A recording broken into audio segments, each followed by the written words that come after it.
नमस्कार दोस्तों, Takshashila education point के इस ऑनलाइन प्लेटफॉर्म पर आपका स्वागत है और मैं हूं आपके साथ सनी यादव। तो देखिए दोस्तों, हमारा भारतीय संविधान चला हुआ था और भारतीय संविधान के अंतर्गत हमने जो लास्ट क्लास की थी, लास्ट क्लास में हमने नागरिकता के विषय में पढ़ा था, जिसमें हमने ये कहा था कि जो हमारी नागरिकता है, हमारी नागरिकता अनुच्छेद 5 से लेकर 11 तक है और हमारा जो भाग है वो भाग 2 है। तो जो भाग 2 है बच्चों, वो हमने कल की जो क्लास थी हमारी उसमें समाप्त कर लिया था। तो आज जो हम पढ़ेंगे वो आज हम पढ़ेंगे भारतीय संविधान का भाग 3 और जिसका नाम है बच्चों मौलिक अधिकार, फंडामेंटल राइट। हम जानेंगे कि मौलिक अधिकार, आखिर मौलिक अधिकार को मौलिक अधिकार क्यों कहा जाता है और मौलिक अधिकार को जोड़ने की आवश्यकता संविधान में क्यों पड़ी और मौलिक अधिकार हमने किस देश से लिए और दुनिया में सबसे पहले मौलिक अधिकार किस देश ने अपने नागरिकों के दिए, और देखेंगे कि हमारे कौन कौन से मौलिक अधिकार हैं। इन सभी बातों पर आज चर्चा करेंगे बच्चों। तो आज हम शुरुआत करते हैं, आइए, मौलिक अधिकार भाग 3। तो लिखते हैं हम बच्चों यहाँ पे, हमारा आज होगा भारतीय संविधान का भाग 3। देखिए बच्चों, जो भाग 3 है उसमें थोड़ा टाइम लगेगा। भाग 3 में कम से कम ये मान के चलो आप 2 से 3 क्लास लगेगी आपकी भाग 3 में। जैसे हमने भाग 2 पढ़ा था तो भाग 2 हमारा केवल 1 क्लास में खत्म हो गया था। इसी प्रकार यदि हम भाग 1 की बात करें तो भाग 1 भी हमारा 1 ही क्लास में खत्म हो गया था। तो भाग 3 बच्चों कम से कम 2 से 3 क्लास मान के चलिए, इतनी क्लास लग जाएगी क्योंकि एक विस्तृत भाग है और एग्जाम की दृष्टि से ये भाग महत्वपूर्ण भी है और यहाँ से काफ़ी संख्या में क्वेश्चन पूछे जाने की संभावना रहती है और आपके जो पहले एग्जाम हुए उनमें भी यहाँ पे काफ़ी ज़्यादा क्वेश्चन पूछे गए। तो आइए हम देखते हैं भाग 3। और भाग 3 की बात करें बच्चों तो भाग 3 में जो है हमारा वो है मौलिक अधिकार।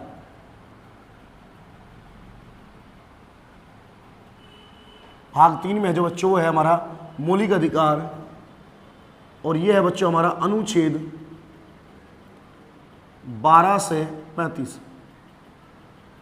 ये है बच्चों हमारा अनुच्छेद 12 से 35, अनुच्छेद 12 से 35। ठीक है बच्चों, यानी कि जो हमारा मौलिक अधिकार है, फंडामेंटल राइट्स हैं, वे हमारे भाग 3 में है और जो भाग 3 में है और अनुच्छेद 12 से लेकर आपके अनुच्छेद 35 तक है। क्योंकि इससे पहले हम पढ़ चुके अनुच्छेद 5 से 11 तक हमारी क्या थी बच्चों, नागरिकता थी। उससे पहले हमने पढ़ा था अनुच्छेद 1 से 4 तक हमारा क्या था, संघ और उसका राज्य क्षेत्र था। यानी 1 से 4 तक, 5 से 11 तक और आज हमारा क्या है, अनुच्छेद 12 से 35 तक। तो देखते हैं बच्चों, तो भाग 3 के विषय में, मौलिक अधिकार के विषय में कुछ तथ्य को पढ़ते हैं पहले, फिर उसके बाद हम अनुच्छेदों पर चलेंगे। अगर हम पहले फैक्ट्स की बात करें तो हमारा होगा मौलिक अधिकार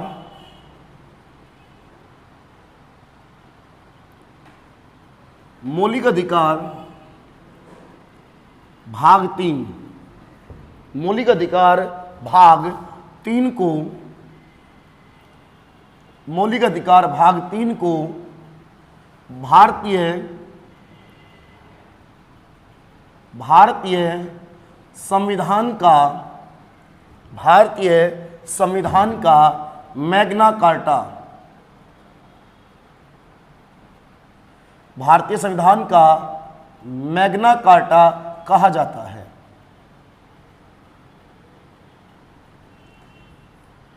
हमने लिखा बच्चों, मौलिक अधिकार भाग 3 को भारतीय संविधान का मैग्ना कार्टा कहा जाता है। अब देखिए, इसे जो मैग्ना कार्टा की संज्ञा दी गई उसका कारण क्या था। मैग्ना कार्टा को यदि हम हिंदी में कहे तो बच्चों मैग्ना कार्टा का मतलब होता है महाअधिकार। जब कुछ बड़े अधिकार दे दिए जाते हैं, ये कोई बड़ी अचीवमेंट हो जाती है, तो उसे हम मैग्ना कार्टा कहते हैं।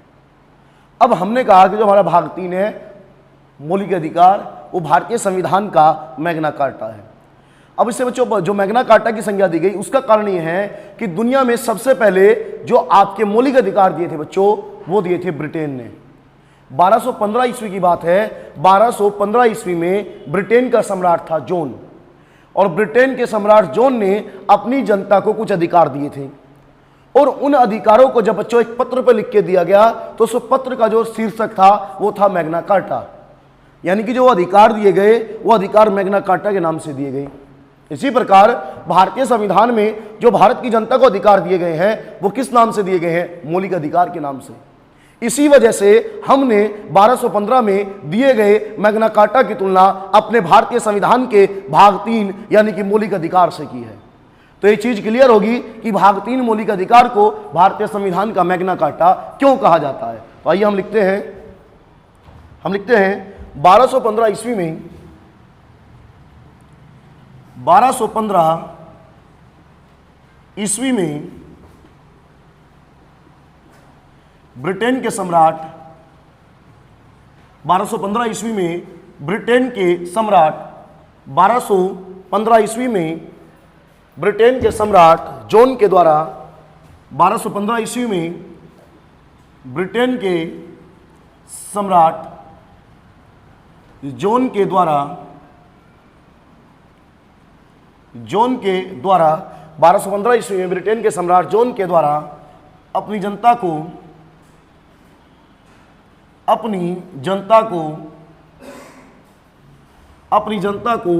कुछ अधिकार दिए गए।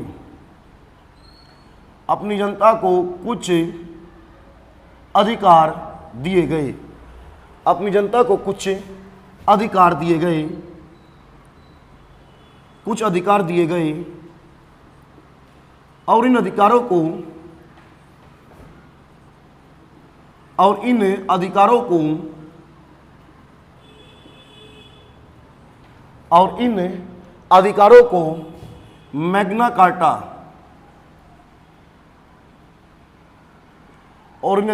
मैग्ना कार्टा कहा जाता था।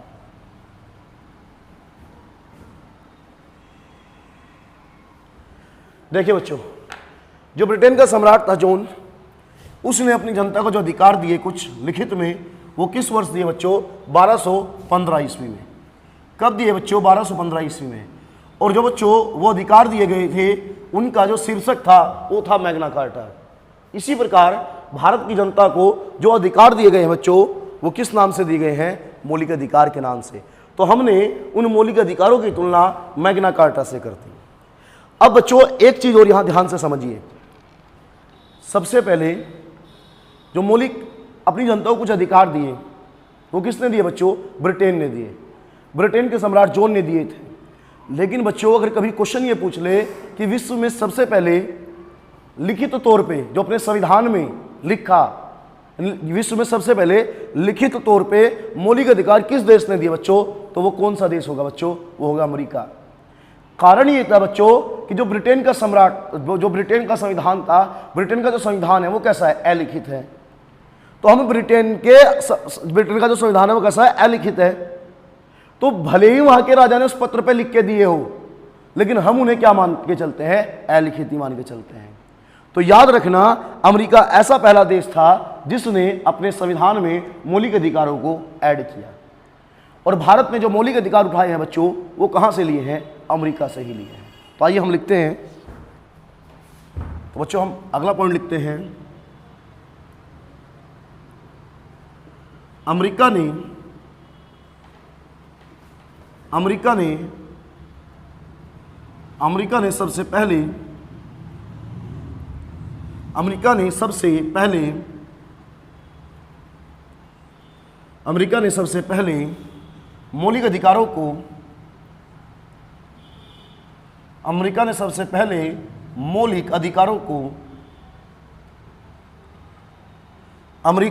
पहले मौलिक अधिकारों को लिखित तौर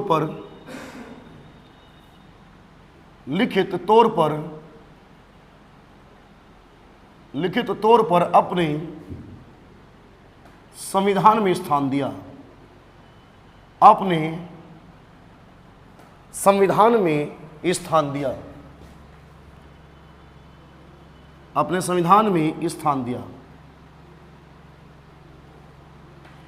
यानी कि सबसे पहले जो लिखित तौर पर मौलिक अधिकार अपने संविधान में, कॉन्स्टिट्यूशन में जो ऐड किए बच्चों, वो किस देश ने किए? तो वो किए अमेरिका ने। और अगर भारत की बात की जाए बच्चों, तो भारत ने जो मौलिक अधिकार उठाए हैं वो किस देश से उठाए हैं? तो कहां से उठाए बच्चों? अमेरिका से उठाए हैं। तो आइए हम लिखते हैं, भारत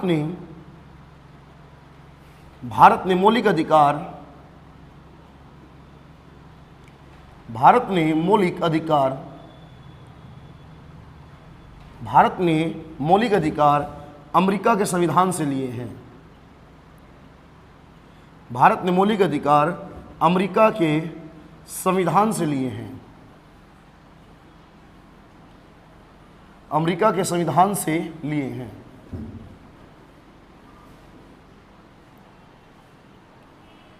यानी कि बच्चों हमारे देश में जो मौलिक अधिकार हैं, तो हमने जो मौलिक अधिकार उठाए हैं बच्चों, वो किस देश से उठाए हैं? तो बच्चों मौलिक अधिकार जो हमने उठाए हैं वो उठाए हैं बच्चों अमेरिका से।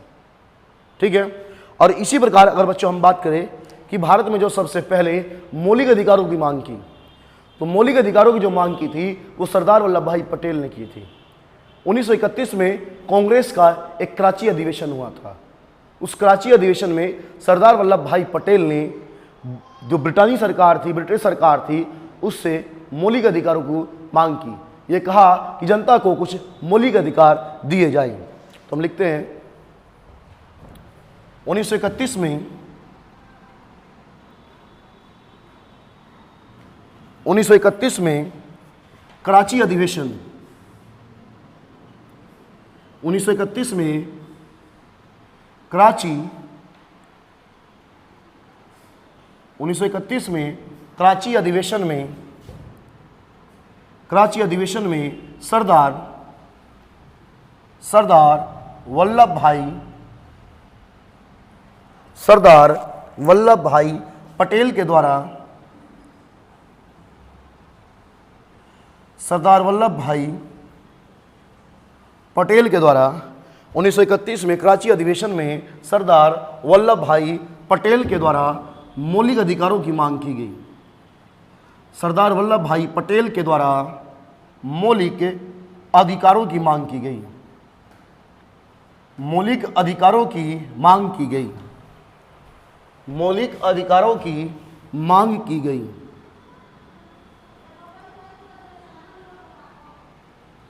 मौलिक अधिकारों की मांग की गई। यानी कि बच्चों 1931 में कांग्रेस का एक कराची अधिवेशन होता है। तो बच्चों जो कराची अधिवेशन था, उस कराची अधिवेशन में मौलिक अधिकारों की जो मांग की बच्चों, वो मांग की थी बच्चों सरदार वल्लभ भाई पटेल के द्वारा। सरदार वल्लभ भाई पटेल के द्वारा मौलिक अधिकारों की मांग की गई बच्चों। तो देखते हैं हमने जो फैक्ट्स लिखवाए हैं, तो एक बार रिवाइज करते हैं, उसके बाद फिर आगे बढ़ते हैं बच्चों। हमने कहा कि हमारा जो भाग 3 है इसमें मौलिक अधिकार है। मौलिक अधिकार अनुच्छेद 12 से लेकर 35 तक है। इसी के साथ कहा हमने कि जो हमारा भाग 3 है मौलिक अधिकार, इसे बच्चों भारतीय संविधान का मैग्ना कार्टा कहा जाता है। उसके बाद हमने बात की कि दुनिया में सबसे पहले जो अपनी जनता को मौलिक अधिकार दिए थे वो ब्रिटेन के सम्राट जॉन के द्वारा दिए गए थे। और कब दिए गए थे? तो 1215 में दिए गए थे। और जो मौलिक अधिकार थे इन्हें जिस नाम से दिए गए थे वो जो शीर्षक था वो हमारा क्या था? मैग्ना कार्टा था। और यही कारण है कि हमने अपने भारतीय जो मौलिक अधिकार हैं उनकी तुलना ब्रिटेन के मैग्ना कार्टा से की आपकी। ठीक है। उसके बाद बच्चों हमने बात की कि सबसे पहले लिखित तौर पर अपने संविधान में जो मौलिक अधिकारों को स्थान देने वाला देश था वो बच्चों कौन था? अमेरिका था। कौन था बच्चों? अमेरिका था।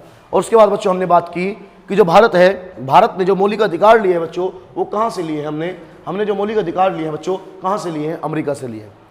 फिर उसके बाद बच्चों हमने आगे बात की कि 1931 में कांग्रेस का एक कराची अधिवेशन हुआ था।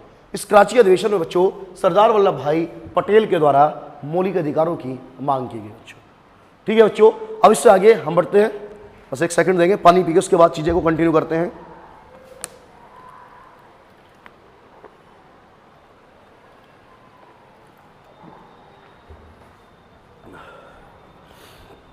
तो आइए बच्चों आगे बढ़ते हैं, इसे रफ करते हैं और जो अगले फैक्ट्स हैं हम उनकी ओर चलते हैं।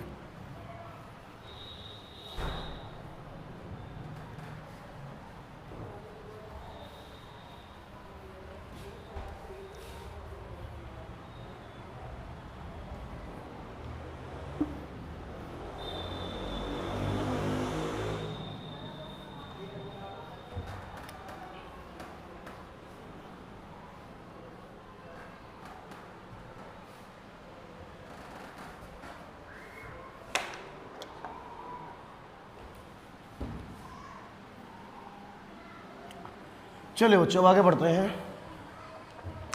अगला पॉइंट हम लिखते हैं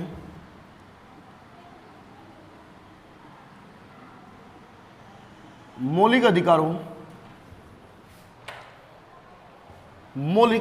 की प्रकृति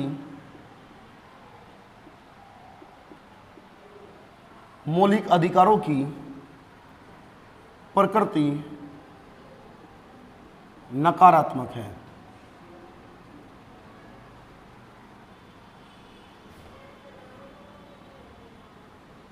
क्योंकि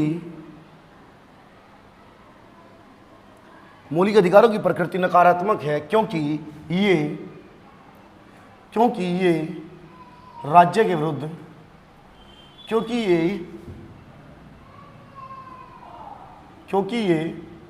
राज्य के विरुद्ध प्राप्त होते हैं।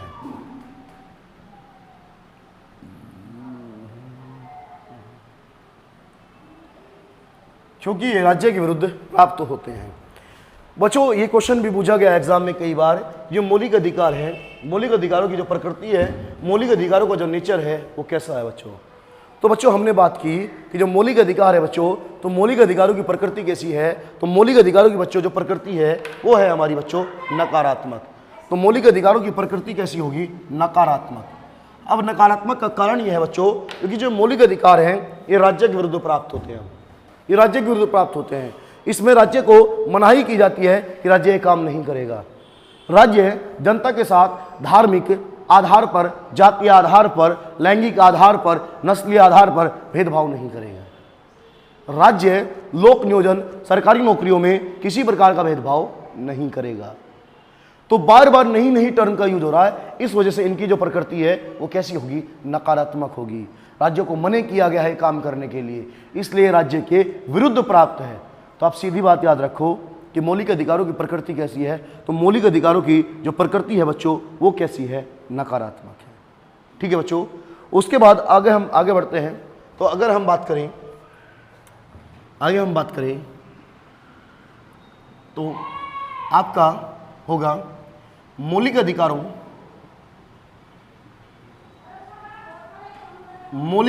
का हनन होने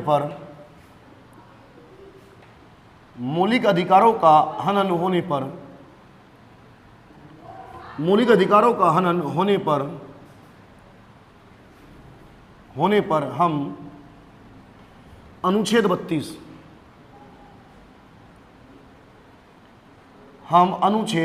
32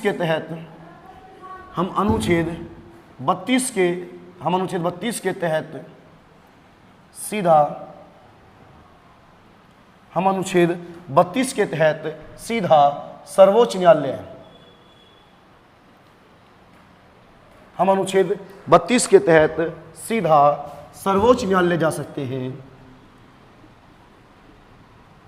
सीधा सर्वोच्च न्यायालय जा सकते हैं। सीधा सर्वोच्च न्यायालय जा सकते हैं। वह अनुच्छेद 226 अनुच्छेद 226 के तहत, अनुच्छेद 226 के तहत उच्च न्यायालय,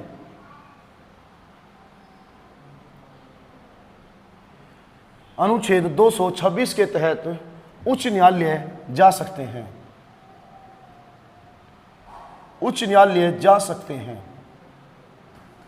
उच्च न्यायालय जा सकते हैं। यानी कि बच्चों इसमें कह रहा है कि जो हमें मौलिक अधिकार दिए गए हैं, जो संविधान ने हमें मौलिक अधिकार दिए, अगर उन मौलिक अधिकारों का किसी प्रकार से हनन होता है, यानी कि सरकार अगर उन मौलिक अधिकारों को छीनने की कोशिश करती है, सरकार, ये कोई भी व्यक्ति, ये कोई भी संस्था, तो हमारे पास ये अधिकार है कि हम अनुच्छेद 32 का प्रयोग करके अपने सीधे वाद को कहाँ ले जा सकते हैं, सुप्रीम कोर्ट में ले जा सकते हैं। और बच्चों यदि हम चाहें, हम सुप्रीम कोर्ट में नहीं जाना चाह रहे, हम उच्च न्यायालय हाई कोर्ट में जाना चाहते हैं, तो हाई कोर्ट के लिए बच्चों जो हम अनुच्छेद प्रयोग करते हैं वो हमारा जो बच्चों अनुच्छेद है वो है अनुच्छेद 226। ये दोनों के दोनों जो अनुच्छेद है बच्चों ये महत्वपूर्ण है। तो याद रखना, अनुच्छेद 32 के तहत कहाँ जाएंगे, सीधा सर्वोच्च न्यायालय यानी कि सुप्रीम कोर्ट। 32 के तहत कहाँ, सर्वोच्च न्यायालय सुप्रीम कोर्ट। और 226 के तहत कहाँ, उच्च न्यायालय हाई कोर्ट। उच्च न्यायालय हाई कोर्ट। ठीक है बच्चों। इसी के साथ बच्चों हम एक चीज और पढ़ते हैं। एक सिद्धांत है बच्चों, उसे हम परित्याग का सिद्धांत कहते हैं। हम बच्चों से परित्याग का सिद्धांत कहते हैं। तो हम यहां लिखते हैं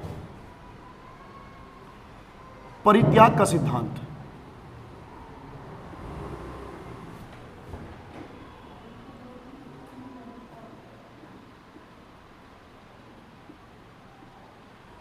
परित्याग का सिद्धांत। परित्याग का सिद्धांत। तो बच्चों परित्याग का सिद्धांत ये कहता है कि जो मौलिक अधिकार हमें मिले हुए हैं, जो मौलिक अधिकार देश के नागरिकों को प्राप्त है, वो कभी भी अपनी इच्छा से उन मौलिक अधिकारों का त्याग नहीं कर सकता है। अगर उसकी इच्छा ये हो कि मैं अपने मौलिक अधिकारों का त्याग कर दूं, मैं अपने मौलिक अधिकारों को छोड़ दूं, तो भैया ऐसा पॉसिबल नहीं है। मौलिक अधिकार त्यागे नहीं जा सकते हैं। तो हम यहां लिखते हैं कोई भी व्यक्ति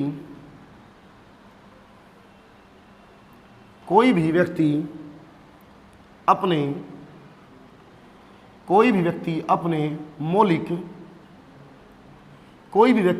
मौलिक अधिकारों को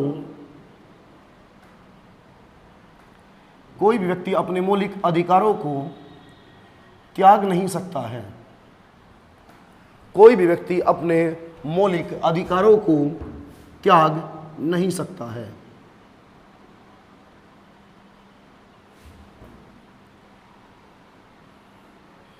तो यह है हमारा परित्याग का सिद्धांत।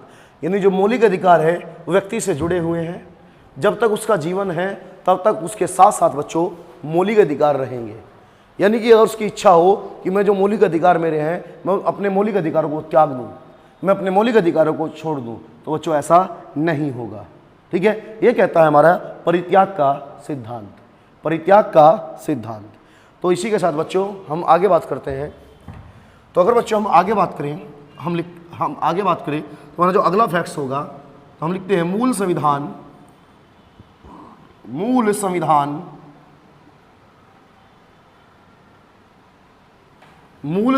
में मौलिक अधिकारों की संख्या, मूल संविधान में मौलिक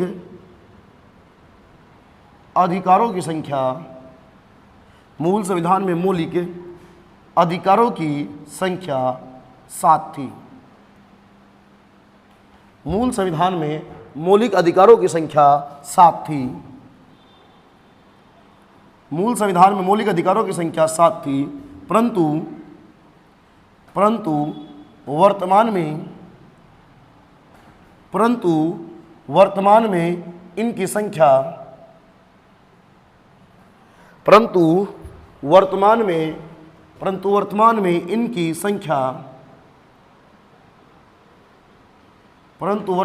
इनकी संख्या 6 है। भैया जो ओरिजिनल कॉन्स्टिट्यूशन था, जो हमारा ओरिजिनल कॉन्स्टिट्यूशन था, जो हमारा मूल संविधान था, तो उस मूल संविधान में मौलिक अधिकारों की संख्या कितनी थी? तो 7 थी।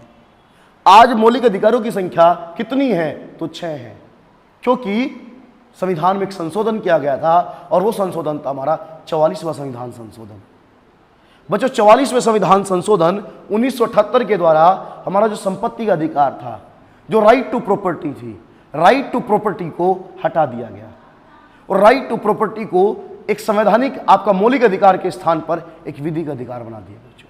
तो हम यहां लिखते हैं कितनी संख्या है? 6 है। क्योंकि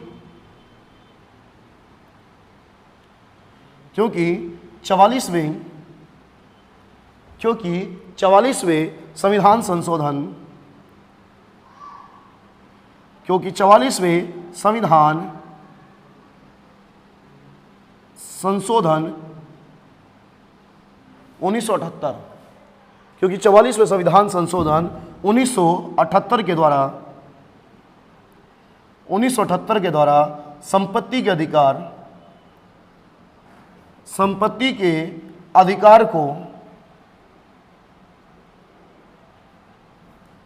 संपत्ति के अधिकार को, संपत्ति के अधिकार को मौलिक अधिकार की श्रेणी से निकाल दिया गया। संपत्ति के अधिकार को मौलिक अधिकार की श्रेणी से निकाल दिया गया। मौलिक अधिकार की श्रेणी से निकाल दिया गया। मौलिक अधिकार की श्रेणी से निकाल दिया गया। मौलिक अधिकार की श्रेणी से निकाल दिया गया।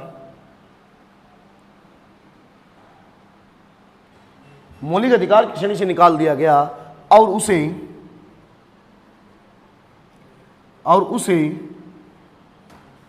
विधिक अधिकार बनाकर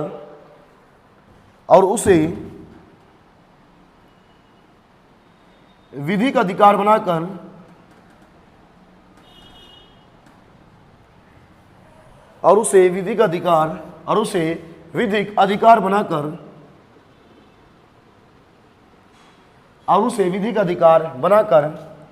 भाग 12 के अनुच्छेद 300 कै में शामिल कर दिया गया। 300 कै में शामिल कर दिया गया।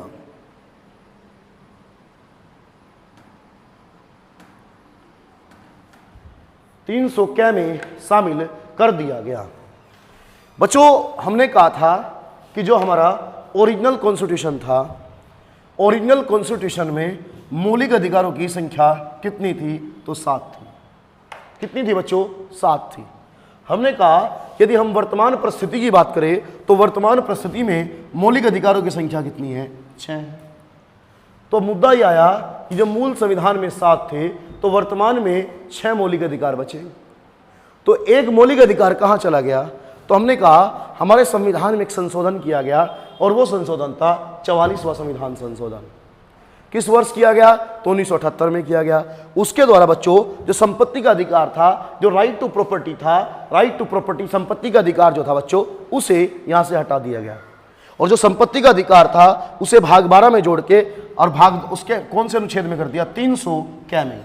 और उसे कैसा अधिकार बना दिया बच्चों? तो उसे बना दिया गया विधिक अधिकार, यानी कि कानूनी अधिकार बना दिया।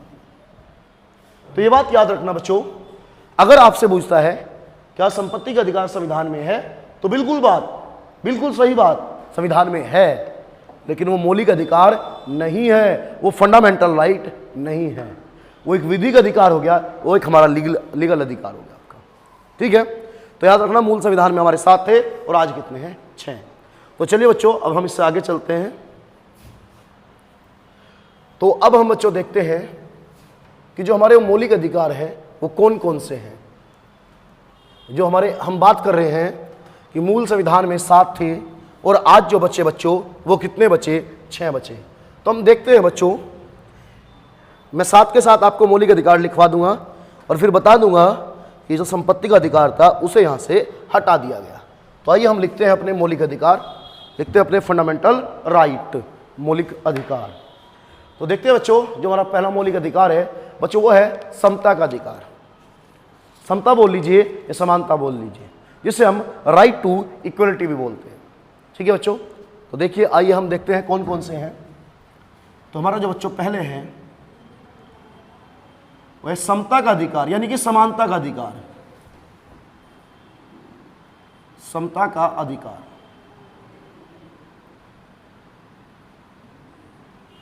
समता का अधिकार, ये जो अधिकार है बच्चों ये है हमारा अनुच्छेद 14 से 18। अनुच्छेद 14 से 18। इसी के साथ बच्चों अगर दूसरे मौलिक अधिकार की बात करें, दूसरा है हमारा बच्चों स्वतंत्रता का अधिकार। स्वतंत्रता का अधिकार, और जो बच्चों हमारा स्वतंत्रता का अधिकार है वो है हमारा बच्चों अनुच्छेद 19 से 22। यानी कि समता का अधिकार 14 से 18, स्वतंत्रता का अधिकार अनुच्छेद 19 से 22। इसी प्रकार अगर तीसरे मौलिक अधिकार की बात करें तो वो है बच्चों हमारा शोषण के विरुद्ध अधिकार। शोषण के विरुद्ध अधिकार।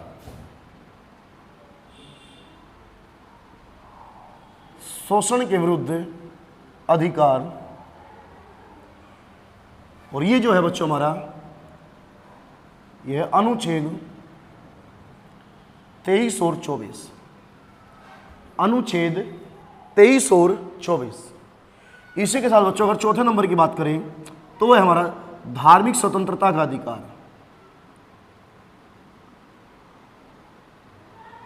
धार्मिक स्वतंत्रता का अधिकार।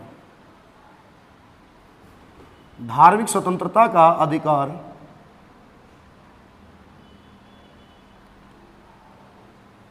धार्मिक स्वतंत्रता का अधिकार। और यह है बच्चों हमारा अनुच्छेद 25 से 28।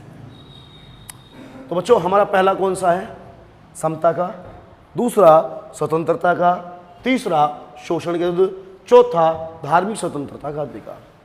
अगर पांचवें की बात करें बच्चों तो हमारा संस्कृति एवं शिक्षा संबंधी अधिकार।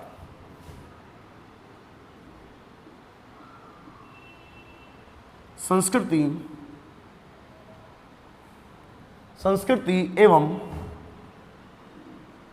शिक्षा संबंधी अधिकार। शिक्षा संबंधी अधिकार। संस्कृति एवं शिक्षा संबंधी अधिकार। और ये जो है बच्चों हमारा ये हमारा अनुच्छेद 29 और 30। अनुच्छेद 29 और 30। इसी प्रकार बच्चों अगर हम छठे नंबर की बात करें तो छठा था हमारा संपत्ति का अधिकार। संपत्ति का अधिकार। Right to property. संपत्ति का अधिकार। और ये जो था बच्चों हमारा ये था अनुच्छेद 30। नहीं सॉरी 30 तो वहाँ हो गया था। ये जो बच्चों सॉरी ये था जो हमारा ये था हमारा अनुच्छेद 31। केवल एक ही आर्टिकल था। इसी के साथ बच्चों अगर हम सातवें नंबर की बात करें तो वो था हमारा संवैधानिक उपचारों का अधिकार। संवैधानिक उपचारों का अधिकार। संवैधानिक उपचारों का अधिकार। और ये है हमारा बच्चों अनुच्छेद 32। अनुच्छेद 32। और बच्चों हमने बात की कि जो हमारा संपत्ति का अधिकार है ये हमारा हटा दिया गया, यानी कि जो संपत्ति का अधिकार है बच्चों इसे निरस्त कर दिया गया, यानी कि इसे काट दिया गया। और इसे हम कहाँ ले गए? भाग 12 में ले गए। और कौन सा अनुच्छेद? तो अनुच्छेद 300 क्या है। ठीक है बच्चों। अब बच्चों यहां बात समझिए, हमारा पहला अधिकार कौन सा है? समता का अधिकार। कहां से? 14 से 18 तक है। तो आप कहोगे कि जी मौलिक अधिकार तो अनुच्छेद 12 से स्टार्टिंग है। अगर आपसे क्वेश्चन पूछता है कि मौलिक अधिकार किस अनुच्छेद से किस अनुच्छेद तक है, तो आपका जो सही आंसर होगा वो होगा अनुच्छेद 12 से 35। लेकिन अगर पूछता है समता का अधिकार कहां से है, तो 14 से 18। आप कहोगे 12 और 13 कहां गए? इधर यहां हमने एंडिंग कहां करा दी? 32 में। और मौलिक अधिकार कहां तक है? 35 तक है। तो भैया ये कहां गए? तो अगर बच्चों इनकी बात करें तो इनमें डायरेक्ट मौलिक अधिकार नहीं है, लेकिन मौलिक अधिकार से जुड़े हुए इनमें नियम है। मौलिक अधिकार से संबंधित ही इनमें उपबंध है। तो इस वजह से वो 12 हो, 13 हो, 33 हो, 34 हो, 35 हो, कोई सा भी हो आपका, तो काउंटिंग किस में होगी? काउंटिंग होगी हमारी मौलिक अधिकारों में। काउंटिंग किस में होगी? मौलिक अधिकारों में। ठीक है बच्चों। तो आइए ये हमारे मौलिक अधिकार हो गए, हमने बता दिए। मूल ओरिजिनल संविधान में 7 थे, ये हटा दिया गया संपत्ति का अधिकार। वो मैंने आपको इससे पहली जो स्लाइड थी उसमें बता दिया था कि उसके लिए संविधान में कौन सा संशोधन करा था, तो 44 हुआ। तो किस वर्ष हुआ था? तो वो हुआ था बच्चों हमारा 1978 में। किस वर्ष हुआ था बच्चों? तो वो हुआ था हमारा 1978 में। तो आइए अब आप पढ़ना शुरू करते हैं मौलिक अधिकारों को, देखते हैं क्या मौलिक अधिकारों में बातें कही गई हैं।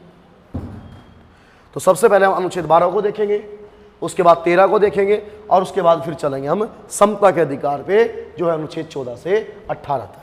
तो आइए बच्चों हम पहले देखते हैं कि क्या कहता है ये, क्या चीज़ है इसमें।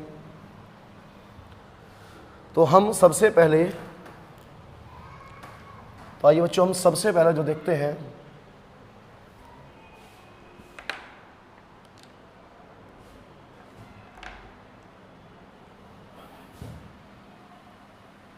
तो सबसे पहले बच्चों हम देखते हैं अनुच्छेद 12। तो बच्चों यदि हम अनुच्छेद 12 की बात करें, अनुच्छेद 12, तो अगर अनुच्छेद 12 की बात करें बच्चों, तो अनुच्छेद 12 में हमारी राज्य शब्द की परिभाषा, राज्य शब्द की परिभाषा,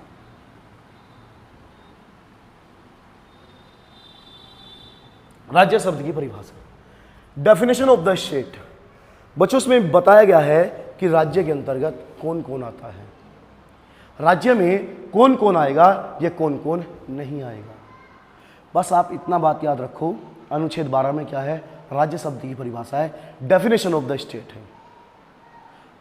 अगर देखा जाए बच्चों, ऐसा कोई भी संस्थान जो अपने नियम खुद बनाता है और उस संस्थान को सरकारी सहायता प्राप्त है, तो वो जो संस्थान होगा बच्चों, वो हमारा संस्थान कहलाएगा राज्य। वो संस्थान जो है बच्चों, वो संस्थान हमारा स्टेट कहलाएगा। लेकिन न्यायपालिका, जुडिशरी कभी भी स्टेट के अंतर्गत नहीं आती, न्यायपालिका कभी भी स्टेट के अंतर्गत नहीं आती। तो याद रखना बच्चों कि अनुच्छेद 12 क्या है बच्चों, अनुच्छेद 12 जो है उसमें है राज्य शब्द की परिभाषा, डेफिनेशन ऑफ द स्टेट। ठीक है बच्चों, अब हम देखते हैं अनुच्छेद 13। अनुच्छेद 13 क्या कहता है।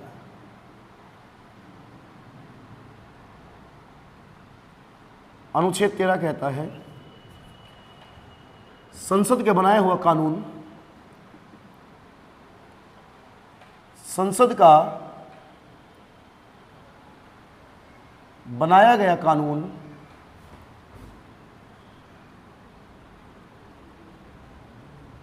यदि संविधान से असंगत है, संविधान से असंगत है, संसद का बनाया हुआ कानून यदि संविधान से असंगत है, तो हमारा न्यायालय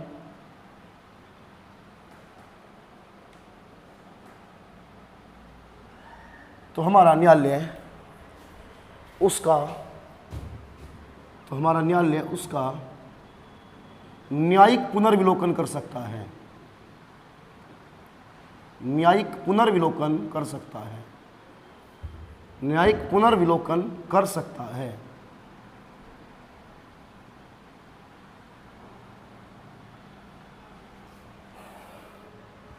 न्यायिक पुनर्विलोकन कर सकता है।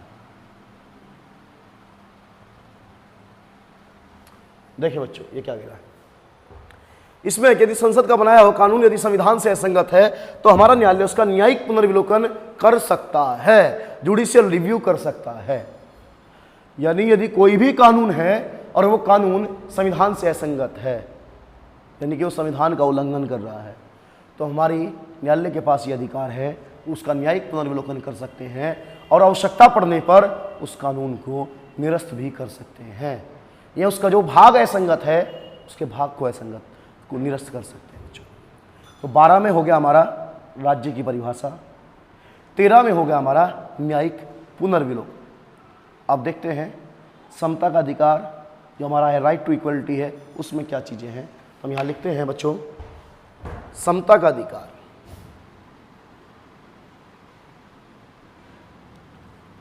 समता का अधिकार, इन दोनों आर्टिकल्स को बच्चों अनुच्छेदों को हम रफ कर देते हैं और उसके बाद फिर जो है नए सिरे से जो है यहाँ पे हम समता का अधिकार देख लेंगे। ठीक है, तो याद रखो 12 में क्या है, राज्य शब्द की परिभाषा, और 13 में क्या है बच्चों, न्यायिक पुनर्विलोकन है। तो आइए अब हम देखते हैं समता का अधिकार जो अनुच्छेद 14 से 18 तक है, जो हमारा पहला मौलिक अधिकार भी है, तो उसमें क्या चीज़ें कही गई है। तो हमारा है पहला, समता का अधिकार।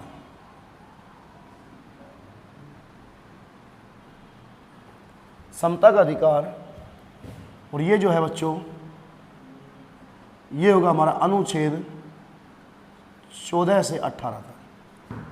यानी जो समता का अधिकार है, जो राइट टू इक्वलिटी है बच्चों, ये अनुच्छेद 14 से 18 तक, ये अनुच्छेद 14 से 18 तक। तो हम देखते हैं अनुच्छेद 14 में क्या चीज़ है। तो यदि बच्चों अनुच्छेद 14 की बात की जाए,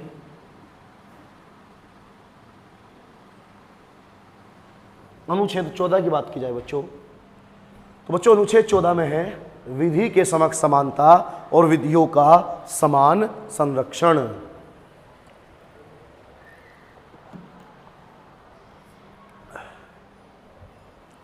तो क्या चीज है बच्चों अनुच्छेद 14 में? विधि के समक्ष समानता और विधियों का समान संरक्षण, यानी कि कानून के सामने सभी समान हैं और कानून सबके साथ कैसा व्यवहार करेगा, उन्हें सब कैसे संरक्षित करेगा, तो संरक्षित करेगा समान रूप से। तो हम यहाँ पे लिखते हैं बच्चों, विधि के समक्ष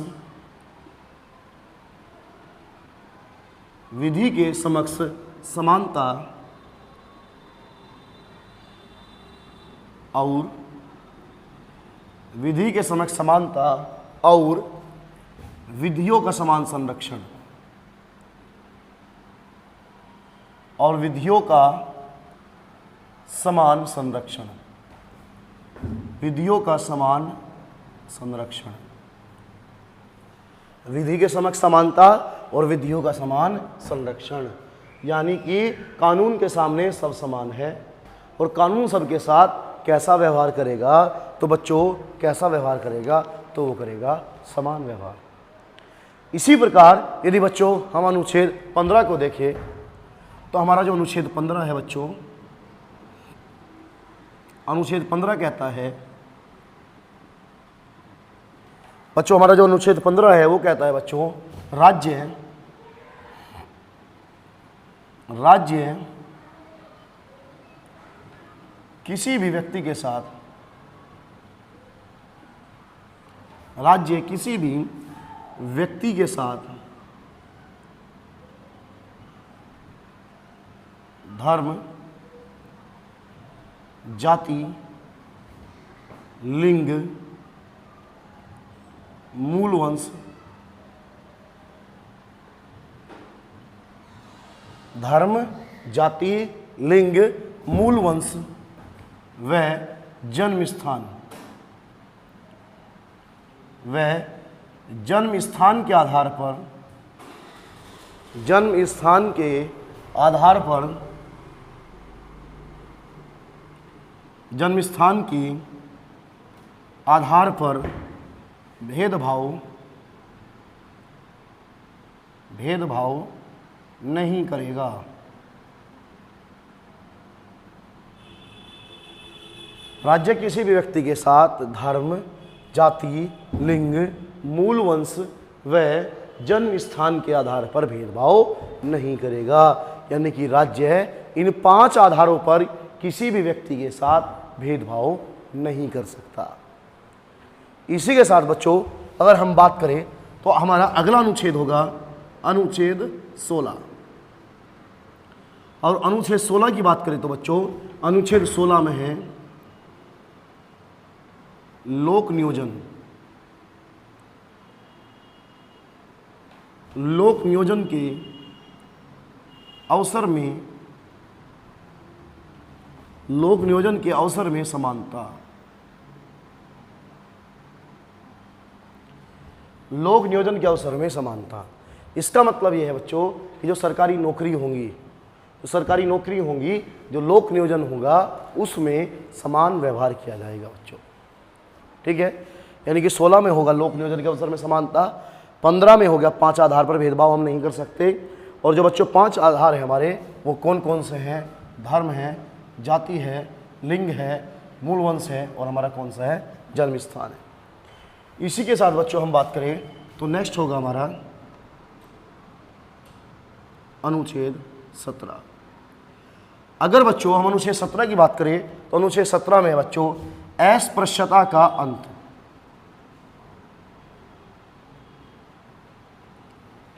अस्पृश्यता का अंत,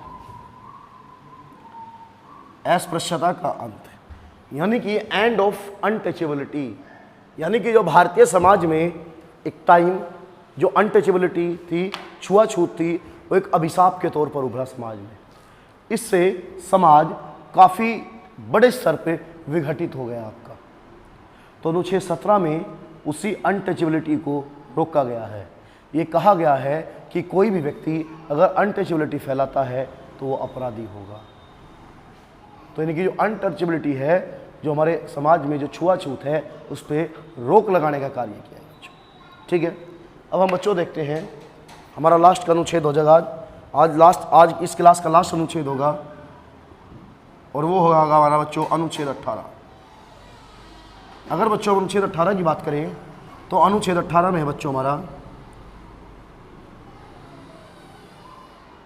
उपाधियों का अंत,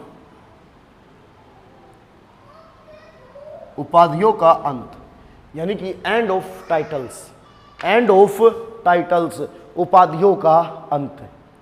देखिए बच्चों, जब भारत में अंग्रेज थे तो अंग्रेजों के जो विश्वास पात्र भारतीय व्यक्ति होते थे, अंग्रेज उन्हें कई सारी उपाधि देते थे। जैसे किसी को राय बहादुर की उपाधि दे दी, राय सिंह की उपाधि दे दी, सर की उपाधि दे दी। तो इस प्रकार की कई सारी उपाधि दी जाती थी। तो जब हमारा संविधान बना तो उस संविधान में ऐसी उपाधियों पर रोक लगाएगी, ऐसी उपाधियों पर प्रतिबंध लगाएगा। ये कहा गया कि केवल 2 प्रकार की उपाधि धारण की जा सकती है। यह तो उपाधि शिक्षा से संबंधित हो, यह उपाधि सेना से संबंधित हो। तो 2 प्रकार की उपाधि ही धारण की जा सकती है, या तो शिक्षा से संबंधित हो या फिर बच्चों सेना से संबंधित हो। तो मैं नोट डाल के लिखता हूं, नोट डाल के लिखता हूं, केवल शिक्षा, केवल शिक्षा या सैन्य संबंधी, केवल शिक्षा या सैन्य संबंधी, केवल शिक्षा या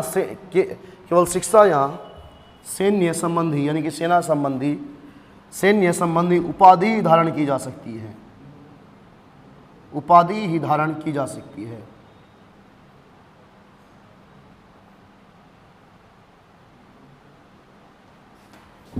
उपाधि ही धारण की जा सकती है।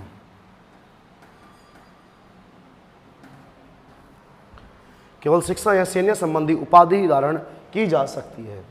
यानी ये कहा गया कि जो उपाधि धारण की जाएगी, यह तो वो सेना से संबंधित हो या फिर वो किससे संबंधित हो, शिक्षा से संबंधित हो।